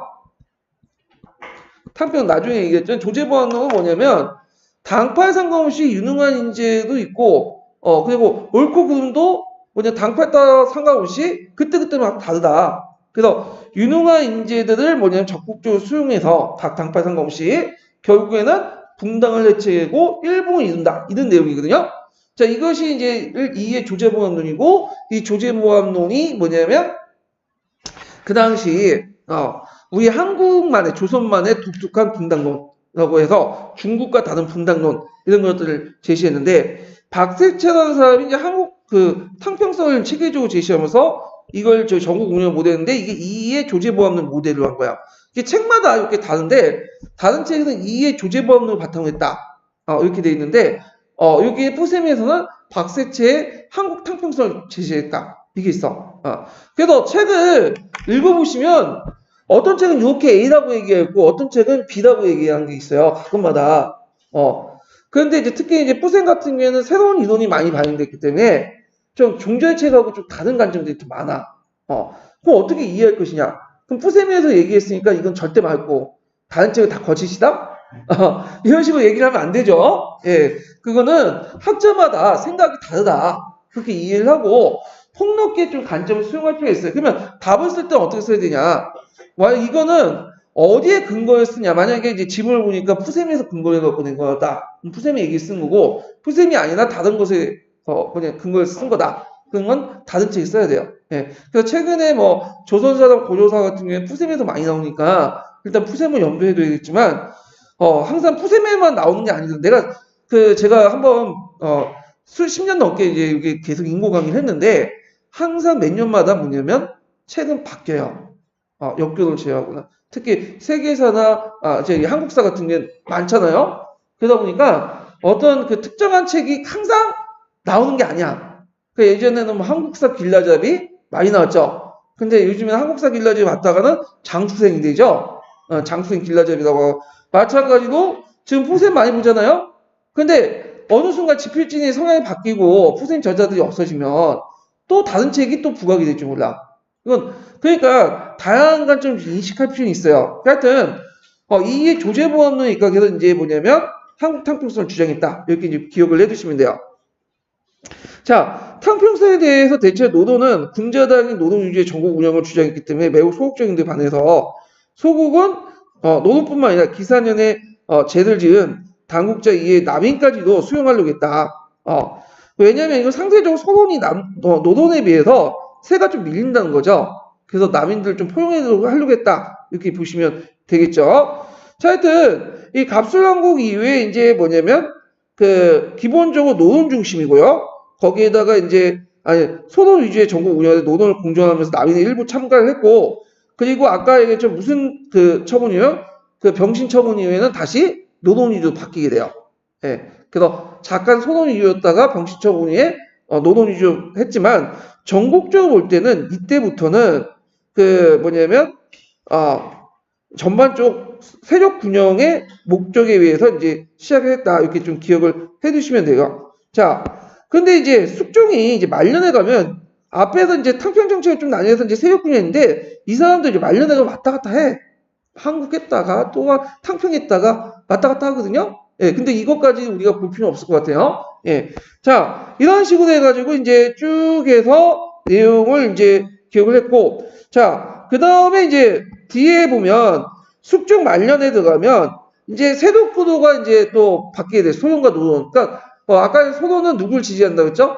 장희빈의 아들 경종을 지지해주고요. 그 다음에 이에 반해서 노론은 숙빈 책시 있죠? 거기에 이제 영인군을 지지하죠. 나중에 영조가 되는. 그러면서 지네끼리 치고받고 싸우다가 소론에서 완전히 노론으로 넘어가는 계기가 됐던 것이 무슨 처분이라고 했죠? 병신 처분. 꼭 기억을 해두세요.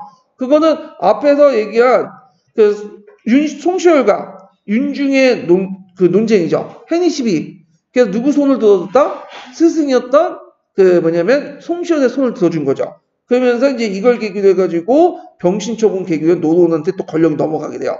예. 그래서 노론이 소론을 물리치고 정권을 장악한 처분을 평신 처분, 한국과 연결된다 이렇게 보시면 돼요. 근데 주의할 것은 요때 한국은 종전에 앞에 있는 한국 있죠? 경신한국이나 갑순한국이나 이런 한국은 좀 성격이 달라요. 요때는 소론을 완전히 제거한 건 아니에요. 노론이 주도했지만 소론은 아직 남아 있었어. 이런 것들이. 자, 그 다음에 원래 이제 숙종이 이제 즉위하면서 어떤 생각을 했냐면 이 장희빈의 아들이 그러니까 마땅하지 않아요, 이 사람이. 왜냐면 일단 기록에 보면 좀 몸이 약했어요. 경종이 유약했고 좀 소극적이었고 그러다 보니까, 이제 또 누구의 아들이야? 장희빈이 아들이잖아. 그 연산군이 이제 즉위할 때 자기 어머니 죽인다고 막 사화 일으키고 하잖아. 이게 재판될 수도 있는 거 아니야. 그러니까 이제 숙종말기에 이제 뭐 해석이 많긴 많은데 어떤 생각을 했는지 기록에는 정확히 안 나와 있어요. 근데 학자들이 보기에 숙종 말년에 누굴 교체하려고 했냐, 세자를 교체하려고 이제 생각을 했다. 그래갖고 그 당시 경종이 아니라 영인군, 영조도 교체하려고 해가지고 영조를 믿었던 세력들이 누구예요? 노론 세력이죠. 노론의 영수 이의명과 독대를 내요. 그래서 세제 대리청정을 맡기겠는데 이걸 뭐라고 하면 정유독대라고 해. 보통 독대라면 조선시대 별로 없어요. 조선시대 때는 정치라는 거는 공개된 장소에서 공론에 입각해서 하는 거지. 무슨 대신끼리 뭐 권력가끼리 막 만나고 단둘이 이렇게 독대를 해갖고 하는 거는 별로 안 좋아했어요. 그렇기 때문에 조선에서는 왕이 있으면 항상 누가 따라오죠? 사관이나 그 밑에 승지들이나 그 다음에 이런 사람들이 이제 같이 따라오죠. 다 기록을 해. 그렇기 때문에 이거 기록을 하면 그 기록된 내용이 다 간청해서 공유되고 그래요. 근데 이때 이 독대라는 것은 독대가 별로 없었는데 왕하고 대신 간에 사관이나 승지, 그러니까 사관을 이제 물리치고 승지 정도만 데리고 와가지고 얘기를 나누는 거야. 거기에 이제 관련된 얘기는 뭐냐면 밝혀지지 않죠. 실력에 안 적혀 있어요. 그러니까 무슨 내용을 했는지는 잘 몰라. 다만 뒤에 그 독대한 대신들이 개인 문집에다가 적어놓은 게 있어. 그래가지고 그게 나중에 알려지고 있는데 이건 또 한쪽의 주장이니까 믿을 수가 없어요. 대표적인 게 이제 호정하고 송시열 간의 독대가 유명한 독대가 있죠.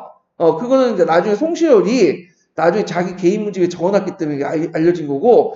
하여튼 그때 이제 이 독대를 하고 나서 이제 뭐냐면 그 숙종이 내린 조치가 뭐냐면 세자에게 대리청청을 하고 맡기고 한 거야. 근데 이거에 대해서 그 당시 소론이 반발이 많았어. 대리청청이 뭐예요? 대신 정치를 해라. 이 대리청청은 이미 예전부터 그 전례가 있었죠. 세종이 문종한테 시킨 것도 있고 하니까 큰 문제는 없는데 이제 소론이 있을 때 이거는 노론 측의 음보다 노론이 왜 그 세자에게 대리청청을 맡기도 했냐? 그거는 그 대리청청 하다가 이 뭐냐면 경종이 뭔가 좀 실수가 있다. 그래서 이걸 빌미로 삼아가지고 세자 교체를 노리려고 했던 거다. 자, 그래가지고 이제 오해를 샀는지 실제 의도인지 잘 몰라요. 실록에 나와 있지 않지만. 근데 이제 대리청청에서 크게 이 경종이 가실이 없었어요. 근데 경종이 왜 가실이 없냐면 특별하게 지시 내린 것도 없어. 그냥 의견 올리면 그렇게 하시오. 이렇게 막 그렇게 하는 거야. 그래서 결국에는 경종이 크게 뭐 무리 없이 이제 하다가 결국에 숙종이 뭐 교체하려고 했는지 모르지만 숙종이 병환이 좀 악화돼가지고 이 사람이 또 정신 왔다 갔다 하다가 결국에 죽게 돼요. 그러면서 뭐냐면 누가 즉위하게 되는 거죠? 경종이 즉위하게 되는 거죠. 예. 그리고 나서 이제 경종이 즉위할 때 잠깐 이제 초창기 때 노론이 집권하다가 나중에 뭐 신축한국이나 이런 걸 계기로 해갖고 다시 손을 넘어가다가 나중에 영조가 집권하니까 다시 노론 넘어가는 거죠. 왔다 갔다 해요. 자, 이거 뒤에 있는 얘기고. 자, 그럼 숙종의 이제 구체적인 내용 정책을 이제 볼게요. 숙종 때 정치는 이렇게 여러 한국에 상징할 듯이 혼란스러워 보이지만 이 과정에 숙종 이전보다 훨씬 강력한 왕권을 행사할 수 있었다. 그래서 호종 때 이래 진강된 중앙군영의 지휘권 신뢰만은 외척을 통해 장악할 수 있었기 때문에 가능한 것이다. 그래서 경신왕후 직후에 숙종 8년에 김석주를 주도해서 금이영은 현종 때 군영 축소의 경우에 불구하고 서인과 남인의 경쟁적으로 만든 정주청과 훈련병들을 재평등한 거다. 그래서 이걸 계기로 해서 이제 오군영이 완성이 됐고요. 숙종 3년에 또 대동법이 이제 확대돼서 완결됐죠. 이 대동법하고 관련된 내용은 대동법은 언제부터 시작됐죠? 뒤에 아주 강해군 때부터 시작됐어. 네. 그래갖고 이게 한 번에 한 게 아니라 100년에 거쳐서 점진적으로 했는데 이걸 언제 마무리했냐? 숙종 때 마무리했어요. 그리고 숙종 때 마무리할 때 이제 대동법을 적극적으로 주장한 그 관료가 있었는데 이게 이름 정도는 기억해 주세요. 김육이라는 사람이 있어. 조선 후기 때 경제관료로서 되게 유명하죠. 그래서 이 사람이 대동법도 주장하고 또 뭘 주장했냐면 상평통보도 사용을 주장했어요. 화폐 사용. 네. 원래 숙종 때는 이제 그 합해상 부분에 대해서 약간 주장을 했지만 널리 확산되지 못했어요. 그렇지만 좀 뒤에 곧바로 이제 확산이 되죠. 예. 그래서 이 김육 그 주장 내용은 대동법, 그 다음에 상평통보를 확대시키자. 이거 좀 기억을 해주세요. 대동법하고 상평통보. 예. 그 교과서 나와요. 하여튼 이렇게 대동법이 완결되어서 이제 공남의 문제는 일단락됐다. 이 공남 문제는 대동법은 뒤에 좀 얘기할게요. 자, 그러나 숙종 때, 호종 때 이래 군역의 증설 과정에서 군역 부담자가 대폭 늘어날 뿐만 아니라 군역별로 1필과 3필의 차이 나는데 군역의 불균형 문제들이 일어났죠. 그래서 이제 숙종 때 일어난 것이 양역봉 통론이에요. 그래서 일단 양적의 군포 2필을 통일하자고 일단락됐는데 이게 제대로 이제 뭐냐면 제도화시키긴 좀 어려웠어요. 그리고 또 논의가 일어나고 결국에는 이제 이게 현실화된 것은 영조 누구 때야? 영조 때 들어왔어. 영조 때 군역법이라는 이름으로 해가지고 1년에 1필로 2필이었다가 1년에 2필로 더 감소하죠. 그때 논의만 있었어. 논의만. 근데 그 논의하는 과정에서 양반 사대부에 너무 반발이 큰 거야. 근데 숙종에서 웃긴 게 뭐냐면 한국 정치 때는 가감하게 자기가 밀어붙이거든. 근데 요 군역 문제에 대해서는 그냥 왔다 갔다 해. 그리고 맨날 사대부 눈치만 봐. 좀 약간 다른 모습을 보이거든요. 근데 그 수밖에 없는 게 뭐냐면 정파 교체시킨 한국은 사대부 중에 특정한 정당화만 관련된 거죠. 근데 이 군역 부분은 특정한 정당을 떠나서 사대부 전체 이익과 관련된 거야. 만약에 이 건져놓으면 어떻게 돼요?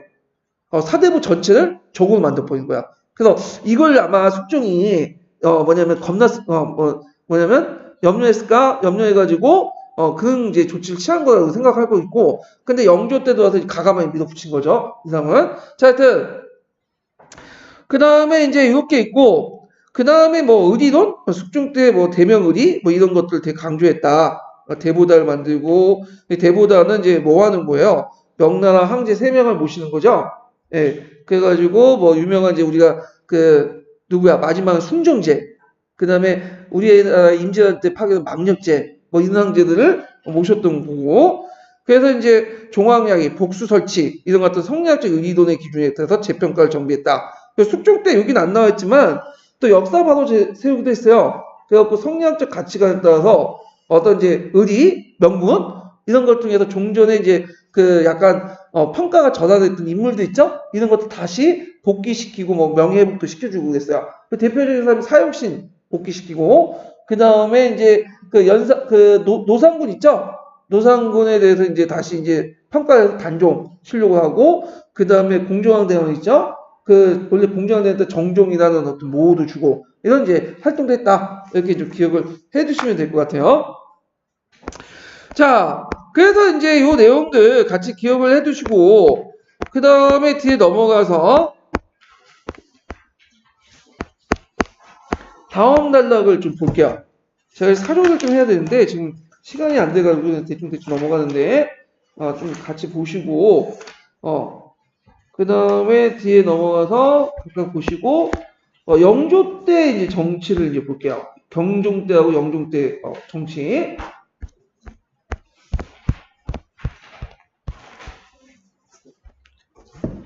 자, 그니까 아까쯤에 숙종 말년에 이제 분당 정치를 이제 지지하는 왕자가 나눠지게 되죠. 그래서 소론에 지지하는 경종이 즉위하게 되고, 근데 이 경종은 이제 오래 살지는 못했어, 이 사람이. 그래서 기록에 보면 4년 동안 살다가 그냥 저 세상 가는 건데, 그리고 이 사람이 후사가 없었어. 물론 왕비가 젊은 왕비가 있고 나이도 아직까지는 30대 초반이기 때문에 분명히 왕자를 재생산할 수 있었지만 일단은 후사가 없었어요. 그리고 노도는 그당 세자의 이복 동생 영인군을 적극적으로 지원했죠. 영인군을. 자, 그래서 이제 이러한 상황에서 왕씨는 경종의 후사를 3종의 혈맥에서 찾아야 돼. 3종의 혈맥은 뭐냐면 효종, 현종, 숙종. 여기에서 찾아야 된다. 그래서 이 당시 영인군을 뭐냐면 정하는 논의가 일어났고 그 다음에 이에 받은 소론은 정친 가운데 한 명을 경종의 양자로 들여가지고 세우자 세자들. 그래서 이제 이렇게 해가지고 막 자기끼리 막 논쟁이 있었어. 그래서 삼정황명론은 이제 뭐냐면 있고 그 다음에 이제 이렇게 해가지고 이렇게 주장을 해서 이렇게 노론과 소론의 당쟁이 이제 발생이 돼요. 그래가지고 이렇게 했는데 자 그때 이제 경종 때 노론과 소론은 모두 자기 당파의 정치 기준에서 온건한 논의의 완론과 중론 이런 것들이 분열됐고 그러니까 이제 여기에 보면 여기 소론에서도 이제 뭐냐면 좀 현실 타협적인 모습을 보이는 완론 그 다음에 엄격하게 자기 당파의 어떤 이익 상대 당파를 인정하지 않는 중론 마찬가지 노론도 완론과 중론 이렇게 분열됐다 이렇게 좀 기억을 해주시면 돼요. 자 대체로 왕비 측 인물을 제외한 다수의 노론은 완론 중론 관계없이 소론과 완론과 협력하여 영인군의 승계를 적극 추진했다. 반면에 소론 중론은 병약하고 판단력이 문제가 있는 경종의 보호를 주력했기 때문에 영인군 승계에 위한 신하들의 시도에 경종의 불충을 보면서 저지하고 있었다. 그래서 이제 이런 논쟁이 계속 있었는데 자 이때 노론 대신을 중심으로 해갖고 그 당시 숙종의 국사가 끝나지 않은 시점에 연인군의 세자 책봉을 이제 주장을 하게 되는 거야. 근데 왕의 입장 볼 때는 이게 상당히 불쾌하죠. 자기는 아직 젊고 부인도 젊은데 뭐는 세자가 나올 수도 있지. 그래서 근데 뭐 고자 설도 있는데 경종은 그 외에도 없었어요. 예. 근데 하여튼 영인 하여튼 없었고 그리고 나서 결국에는 이제 세자 책봉을 어느 정도 밀어붙여요. 그래서 결국에는 이거에 대해서 이제 누가 경종이 받아들이죠. 그래가지고 그 당시 경종이 받아들이고 더 나가서 그 당시 영인군이 세자의 이제 책봉을 했죠. 세제라는 거는 세자가 아니라 세제라는 거는 동생이기 때문에 세제라고 하고요. 더 나가서 뭐라고 또 주장하냐면 이게 이제 앞에는 건적이 문제고 이게 건적 왕의 후사들 이제 인데 또 하나가 뭐냐 대리청정 문제들. 차라리 이제 세자한테 이제 모든 정치를 맡겨라. 이건 그러니까 이제 이거에 대해서 경종이 분노할 줄 알았는데 경종이 의외로 또 받아들여. 그래? 그러면 할게. 그럼 난 물러나겠다. 그러니까 모든 것을 영인군이 해라. 그러면 이런 말 하면 신하들이 예 알겠습니다 하겠어요? 아니죠. 형식적으로 뭐야? 아니 되옵니다. 그러니까 다 반대했거든. 이게 겉으로는. 자, 그래서 이제 또 경종이 이제 어느 순간 이게 받아들인 척 하다가 갑자기 뭐냐면 태도가 바뀌어가지고 이거 안 되겠다. 내가 정치를 해야 되겠다. 하면서 입장을 바뀌어요. 그러면서 그 당시 이제 뭐냐면 이 경종이 다시 이제 집권 이사를 밝히고 그리고 나서 가만히 생각해보니까 이거 내가 이제 지금 왕인데 아직 젊은데 감히 내가 대리청정을 하려고 주장한 것도 아니잖아. 지네들이 와가지고 대리청정 막 얘기하고 불충이란 말이야. 신하들 입장 볼 때는. 그러니까 이걸 이제 핑계를 가지고 경종이 노론층을 다 쫓아낼 보이죠. 그래서 이걸 이제 뭐라고 했냐면 신축년에 일어났기 때문에 노론을 이제 쫓아낸 신축한국이라고 하죠. 신축한국. 자, 신축한국이 일어나. 그래가지고 이제 있고 이어서 경종 2년에 김일경이라는 사람이 있어. 김일경. 지휘하는 급소는 이 급소는 뭐야? 급소는 앞에 얘기했지만 이제 완소하고 준소가 있죠. 그러니까 소론 내에서도 완론 소론과 중론 소론이 있어. 그러니까 완론은 좀 온건파고 상대방과 좀 융합시키려고 하는 거고 중론 소론은 상대방을 배척하고 자기가 일단 독재를 하겠다는 그런 소론들이야. 그래서 이제 그 당시 이제 김일경을 중심한 급소는 2년에 노론이 숙종 말년에 세 가지 수단을 이용해가지고 경종을 죽이려고 한다. 이런 이제 그것을 이제 제거하고 영인군을 죽이시는 옥사를 주도하게 돼요. 이게 이제 계기가 됐던 게 목호령이라는 사람이 있어. 목호령. 이 목호령이 고변을 올려요. 이 목호령은 남인칭의 사람으로 이제 보고 있는데 이 사람이 이제 여러 가지 짜고 일종의 공안 사건을 일으키죠. 그 공안 사건의 주요 내용이 뭐냐면 세 가지 방법을 수사를 통해서 그 당시 경종을 왕인 못 오르게 해가지고 죽이려고 했다. 그래서 세 가지 방법이 뭐냐? 첫 번째 독살을 하려고 했다. 독살. 그 다음에 두 번째가 뭐냐면, 그 자객을 보내서 죽이려고 했다.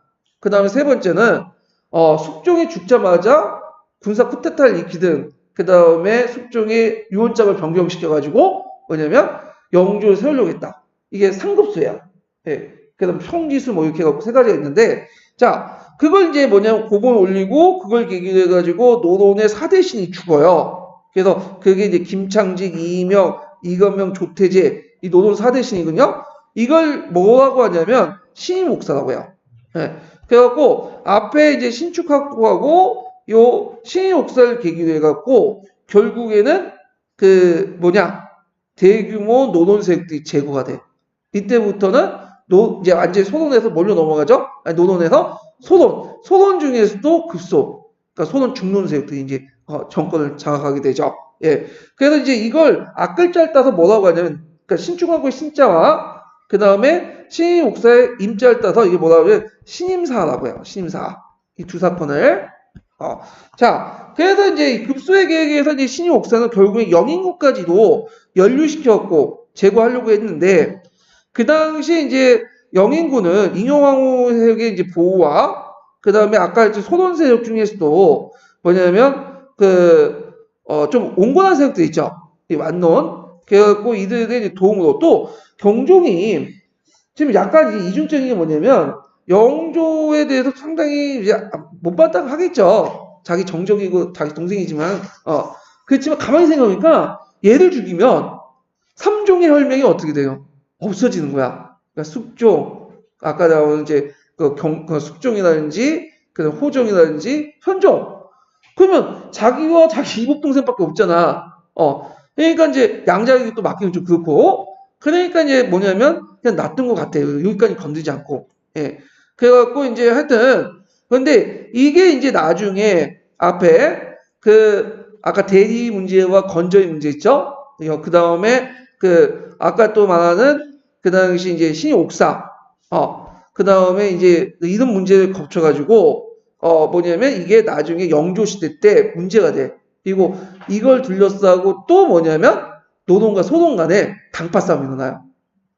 그래서 이거에 대해서 또 영조가, 적적 이용해서, 여러 가지 뭐 기후처분이니 뭐 하면서 이 사대신 복권 문제를 또 이용하고, 그리고 이거 가지고 충의 논쟁과 호의 논쟁, 충과 그 다음에 역의 논쟁도 같이 일어나고 이건 뒤에 좀 얘기할게요. 하여튼 이렇게 있고 결국에는 이제 경종이 비리비리 하다가 어떻게 돼요?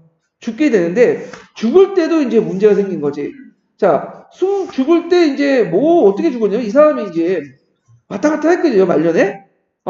그래가지고 이제 그때 경종이 이제 죽을 때 뭘 먹었냐면 생강과 뭐냐면 생강과 게장을 먹었어요. 근데 그게 맛있게 먹고 이제 했는데 갑자기 이걸 먹고 나서 뭐냐면 배탈이 난 거야. 그러니까 이제 옆에서 이제 영인군이 뭘 주장하냐면 산삼하고 부자를 섞어서 약을 다려라. 근데 이거에 대해서 이제 의원이 안 된다 이렇게 하면 이거 연이 많기 때문에 죽을 수 있다. 근데 이걸 먹고 갑자기 죽었단 말이야. 그러니까 이게 우연인지 뭔지 모르겠는데, 그러니까 이제 이걸 가지고 누가 죽였다? 영조가 죽였다. 그래서 생강과 게장을 먹이고 인삼을 다져서 주니까 죽였더라. 이걸 이제 뭐냐면 영조가 경종을 죽였다라는 독살설과 연결된 거죠. 경종 독살설. 이건 상당히 영조 입장할 때는 정통성의 타격이죠. 영조 자체가 또 무술이 집안 천안 아모니 그래서 났잖아. 거기다가 자기 이복형을 죽이고 했으니까 이건 뭐냐면 남인들이나 급소 입장할 때는 완전히 왕도 아니죠. 이거는 찬탄한 거잖아. 그래서 나중에 뭐 나주 개서 사건이라든지 그 다음에 뒤에 이제 누구야 무신의 난 이의자의 난 같은 것에 어떤 배경이 돼요. 이런 것들이. 자, 하여튼 이제 이렇게 해가지고 이제 있고, 자, 결국에는 영조가 즉위하게 돼요. 영조가 이제 처음에 즉위할 때는 아직까지 노론 측이 이제 필요하니까 이제 뭐냐면 노론의 입장을 들어서 앞에서 이제 신임옥사 4대신, 4대신의 이제 문제 있죠. 이걸 어떻게 처리하냐면 이 당시 한국을 당해서 일사한국이라고 하거든요. 그 당시 뭐냐면 일사항고를 당해서 누구 입장을 든 거죠? 잠시 초창기 때는 노론의 입장을 들어요. 그렇지만 또 뭐냐면 노론이 너무 권력이 강해지면 안 되잖아. 그러니까 소론도 등용을 해. 이 소론들은 대개 보면 어떤 사람들이냐? 앞에 이제 완소와 급소 이렇게 나누죠. 중론 소론과 완론 소론 그 중에 완론 소론을 주로 등용을 해. 그 대표적인 사람이 누구냐면 이강재라는 사람이 있어요. 이강재. 이 사람이 그 완론 소론파의 우두머리 사람이야. 자, 하여튼 이들 대신해 가지고 했고 결국에는 여긴 안 나와있지만 여긴 나와있나? 그 당시 영조 정민년에 또 결정을 뒤엎죠. 앞에서 뭐냐면 을사처분에서는 사대신이 억울하게 죽었다. 이거는 영조 입장에서는 충이 되는 거죠. 이건 근데 이걸 또 뒤엎고 정민년에는 어떻게 이제 얘기하냐 사대신이 얘네들이 상급수 해가지고 독살을 했다. 그래서 이들은 여기다 이렇게 주장을 해요. 그리고 나서 적극적으로 이강기를 중심으로 해서 누굴 등용하냐면 완소세력들을 등용해요. 이게 정민년에 일어났기 때문에 무슨 한국이라고 한다? 정미한국이라고 하죠. 정미한국. 예, 정미한국이 일어나요. 그러면서 이때부터 노론에서 다시 뭘로 권력이 바뀌죠? 완소로 바뀌어. 완소. 때마치 이제 바뀌고 나서 무슨 난이 일어난 거야? 이의자의 난이에요. 이의자 난. 예. 그래서 이 노론 사대시는 아까 이제 이민옥사에서 이제 문제와 건조와 대지청정 그 문제를 둘러싸고 영조가 그때마다 뭐예요? 바뀌어. 생각이. 그 인식이 바뀌면서 노론과 소론의 정권 교체가 어떻게 돼요? 왔다 갔다 해. 근데 말년에는 대부분 이제 누구 쪽에 들어가냐면 다시 노론 쪽으로 들어가. 소론들 잘해줬더만은 이제 물론 완론 소론은 괜찮은데 이 급소들이 뭐냐면 뭐 발랄이 익히고 그 다음에 개서해서 벅서 이상한 거 갖다 붙이고 그 다음에 또 이제 뒤에 얘기했지만 과거 시험에 신유정이라는 사람을 막 와가지고 영조가 독살했다니 동조를 독살했다니 그런 식으로 하니까 또 익명서 내용은 모르지만 조선왕조실록에는 익명서는 이제 적혀 있지 않아요. 이제 분명히 그걸 보고 주도 내용이 뭐냐 영조가 경종을 독살했다. 저 임금도 아니다. 그러니까 잘해봤자 소용없겠다 해갖고 완소도 제거시키고 결국에는 노론 일당제가 마련되기 시작하죠. 자, 뭐 이렇게 이제 왔다 갔다 하는데, 자, 그만큼 이제 그때 이제 바뀌게 되는데, 이제 좀 쉬었다가, 그러면 영조가 탕평정책 전반적인 흐름도 있죠? 이런 것들을 제가 이제 도표도 보고 다시 설명을 해드릴게요. 좀 쉬었다 할게요.